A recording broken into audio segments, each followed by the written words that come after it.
E aí pessoal, tudo bem? Voltamos aí para mais uma aula e hoje vamos falar do terceiro grupo do reino animal, os platelmintos. Vamos continuar a nossa saga aí pelo reino animal. Estão prontos? Então vamos lá.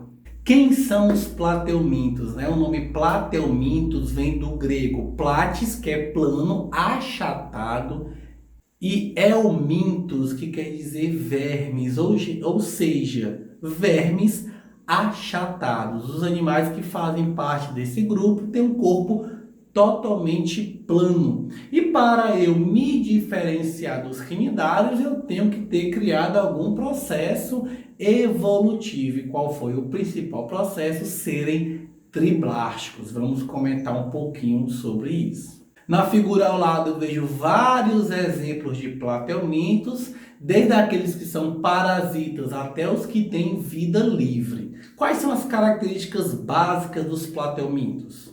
Então, claramente, você começa a observar aí o que está marcado em vermelho são apomorfias, são mudanças. Uma coisa que eu não tinha nesse grupo passado, no caso os quinidários, nem no anterior nos poríferos, mas eu possuo agora nesse novo grupo.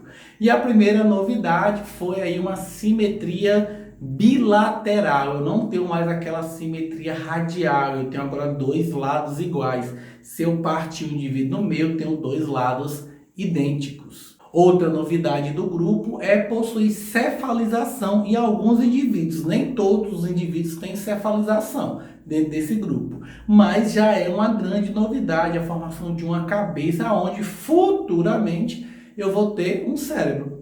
Uma outra novidade, serem triblásticos. Epa, peraí, agora eu sendo triblástico eu tenho ectoderma, mesoderma e endoderma. Qual é a novidade aí? A mesoderma. Então eu me lembro da aula dos poríferos. Se eu tiver mesoderma, eu posso ter celoma, que é uma cavidade gástrica de origem mesodérmica que vai proteger os meus órgãos. Exatamente. Mas olha que coisa interessante, eu já tenho aí uma apomorfia, uma novidade, né? Que é ter celoma, é o primeiro grupo triblástico, mas ele não forma cavidade gástrica, ele continua sendo acelomado. Mas por que, Ítalo?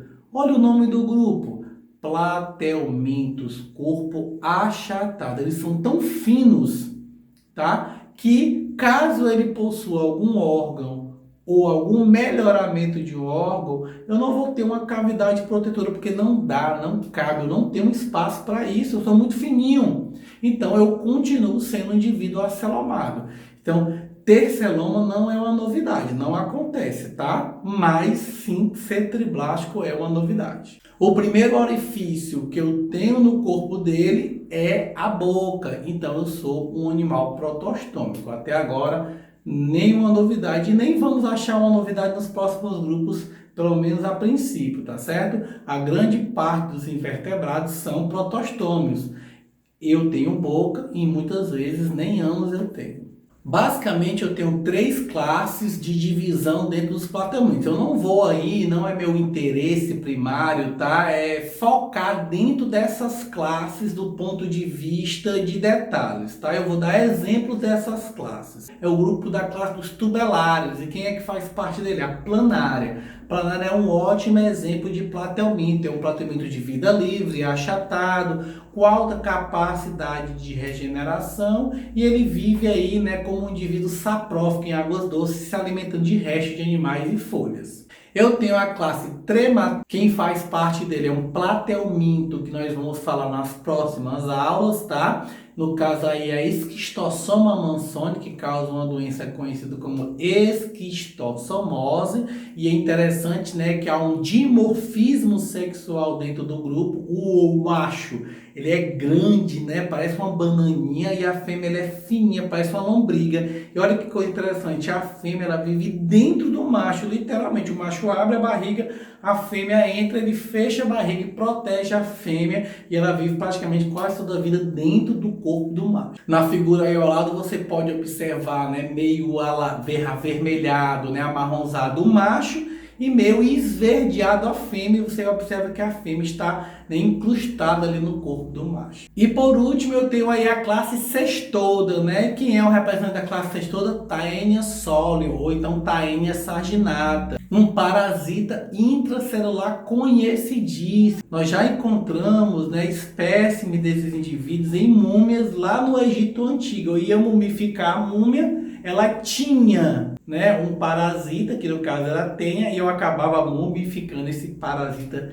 também, né? Os registros médios é que eles podem alcançar de 10 a 12 metros, mas há, né, registros de tênias que conseguiram chegar até os 20 metros. Então, como é que um animal de 20 metros cabe dentro de mim? Enrolado, ele não é fino, ele não é achatado, ele se enrola e se prende no seu intestino, por exemplo. Lembra lá da fitinha do fio dental, né? Naquela caixinha pequenininha, tem lá, conta 100 metros. 100 metros. Mas ele está enroladinho, você não percebe. Então esses animais também se enrolam no seu intestino e ficam lá parasitando você. Como é que ocorre a organização corporal, né? Então eu peguei uma planária como exemplo, fiz um corte transversal, estou vendo a planária no meio. Então eu consigo observar a planária aí, né, na questão da epiderme, na parte externa, nas glândulas de muco que elas têm, né, para poder liberar um líquido para auxiliar a sua locomoção. Eu vejo ali no centro a faringe, né, onde vai passar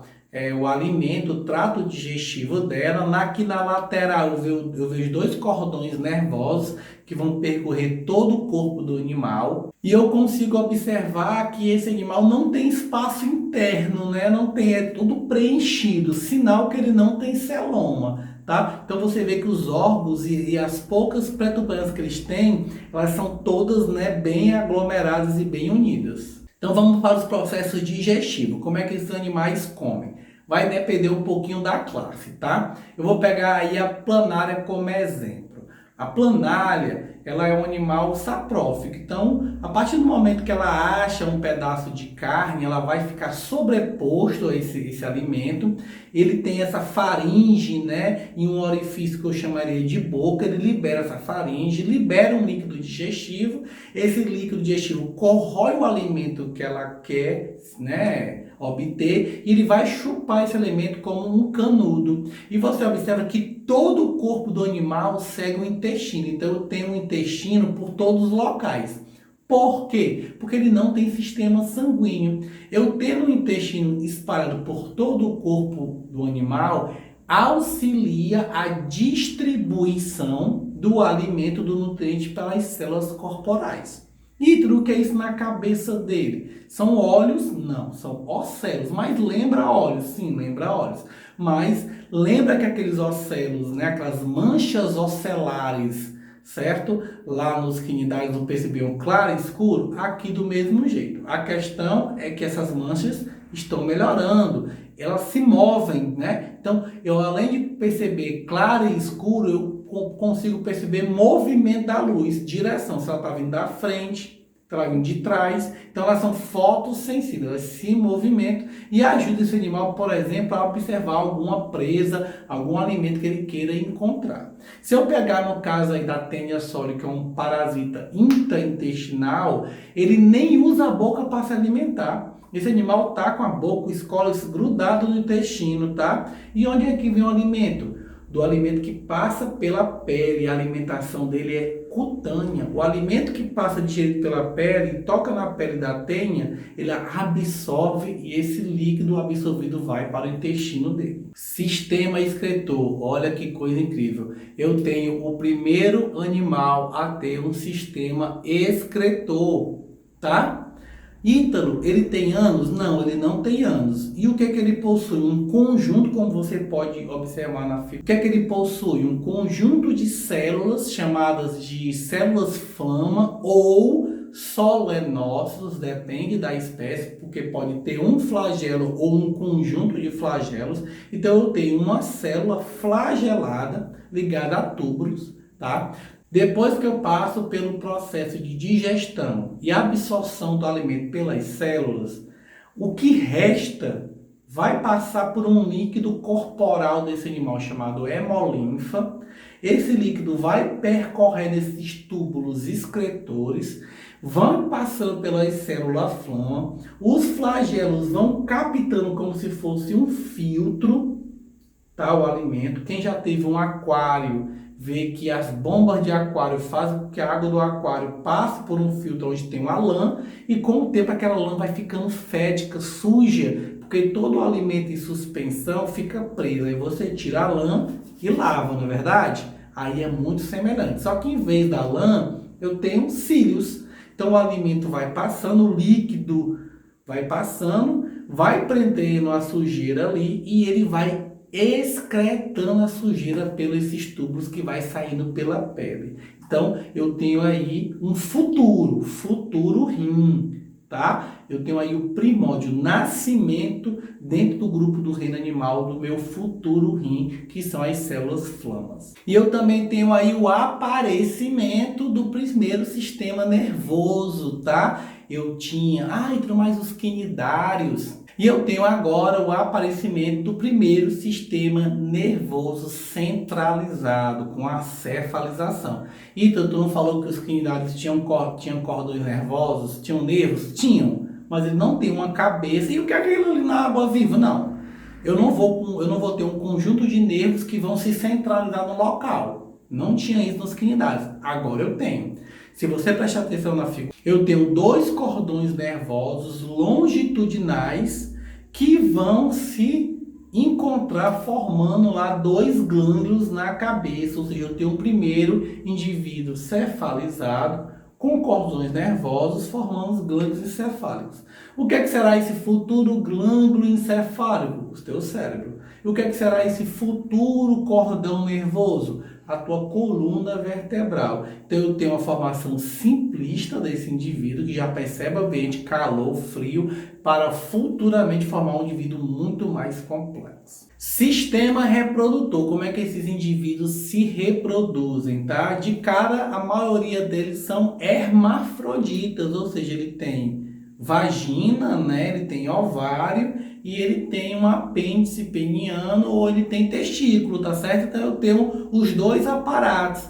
Não confunda hermafroditismo animal com hermafroditismo humano, são coisas diferentes. No animal eu tenho os dois sexos, macho e fêmea. E aí eu posso gerar um sistema reprodutivo diferenciado, tá? Eu posso escolher fazer uma reprodução assexuada por fragmentação. Ora, você não tem outra para me reproduzir. Mas, Ítalo, tu não disse aí que ele é hermafrodita? Por que é que ele não se auto-engravida? Alguns conseguem fazer isso, como a Tênia Solium, tá? A Tênia Solium já diz o nome, Tênia Solium, ela vive sozinha, então ela se auto-reproduz. Outros não conseguem, como a planária. Então, quando a planária está só, ou então às vezes ela é predada, o animal come uma parte do corpo dela, a parte que não é comida, ela consegue se regenerar.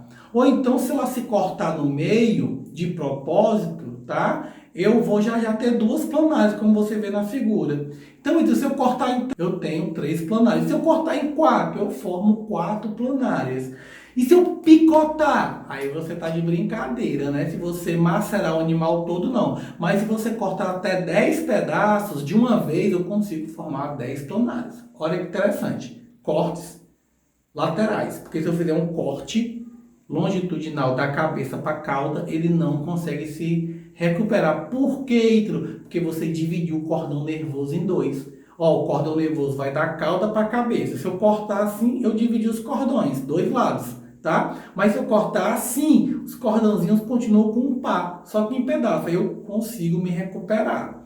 Mas eu também posso escolher a reprodução sexuada, onde 2 indivíduos se encontram no ambiente, eles se unem, juntam-se as caudas, o pênis do primeiro entra na vagina do segundo e o pênis do segundo entra na vagina do primeiro, ou seja, uma cópula dupla.